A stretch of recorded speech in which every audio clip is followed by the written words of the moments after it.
Hey, me again, with yet another very special locomotive. Perhaps this is the most special one I've yet looked at.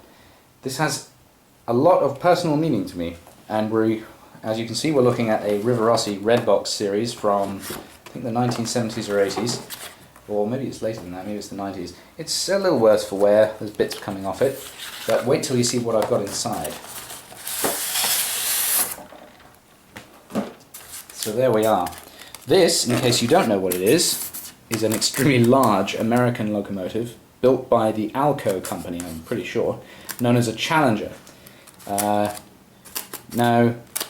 just like in England we have 462 is Pacific and 46, I can't remember now. There's the 260 or 262 is a Mikado. You know, they've got various classifications of wheel arrangements. So this one is 4664.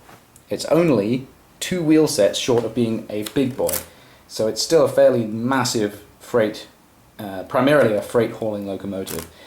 And the reason this is extremely special to me is because of the railroad. As you look at the tender, it says Delaware and Hudson. Now what's interesting is Delaware and Hudson is the railroad that ran in a town called Oneonta, New York, which is where my grandfather grew up, and where actually his father grew up. And his grandfather grew up. His grandfather worked for a railroad called the U&D, or the Ulster and Delaware, that was eventually subsumed into this company. But my granddad remembers seeing these steaming up and leaving from a very large depot that they had in Oneonta. I will try and attach some clips. I think he did take some film way back in the 20s and 30s of these steaming around. They're a magnificent sight. Extraordinarily powerful and extraordinarily noisy and dirty, of course, as all steam engines really are, but an absolute feat of engineering. So let's take a closer look. So here we are. Let's get her on the tracks, and you'll see what a massive process this is to get all 4664 wheels on at once. So there goes the pilot wheels. Now there's the 12 drivers and the rear cab supporting wheels. Now they're connected up by a small bar. Just move the camera so you can see.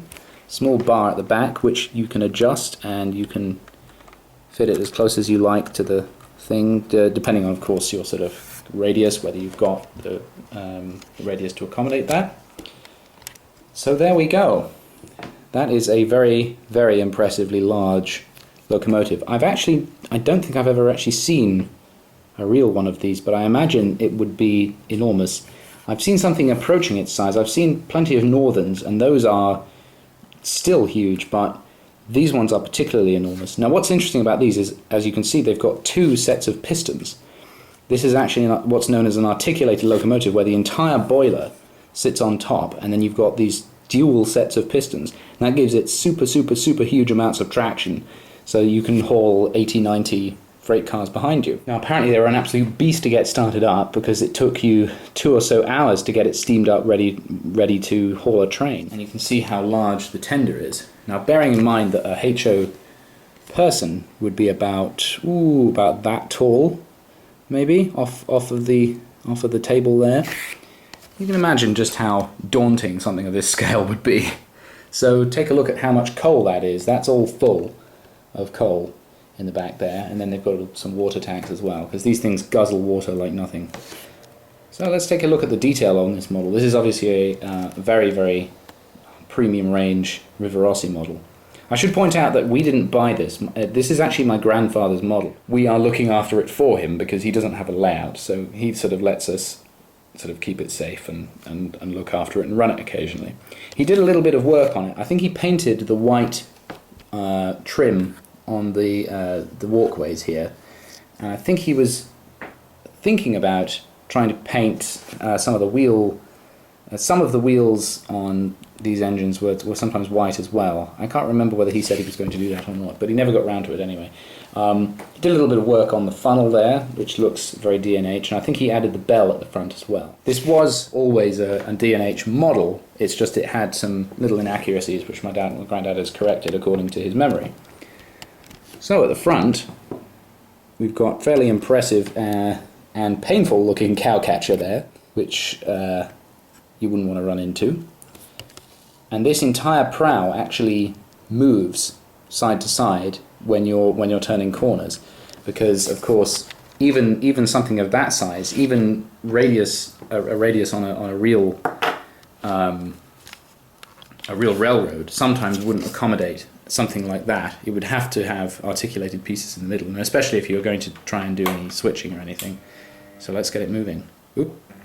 This hasn't run in a little while. Now the most impressive thing about this is the pistons. Just look at that.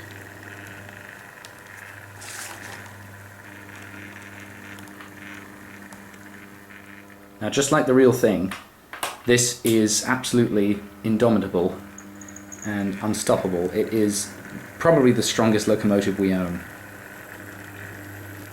It's so impressive to see this running along, especially with a long train of freight cars. Come on. Slightly dirty wheels. Hasn't run in a while.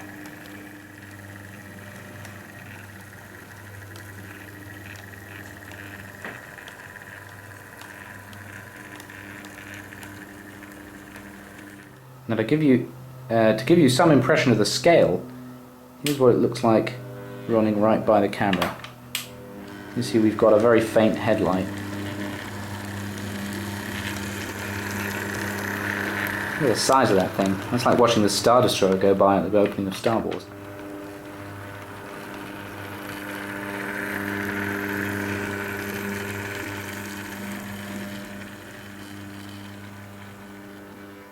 I'll do one last pass. Super slow. Oop, there's a bit of hair there. Super slow. So you can see the pistons moving.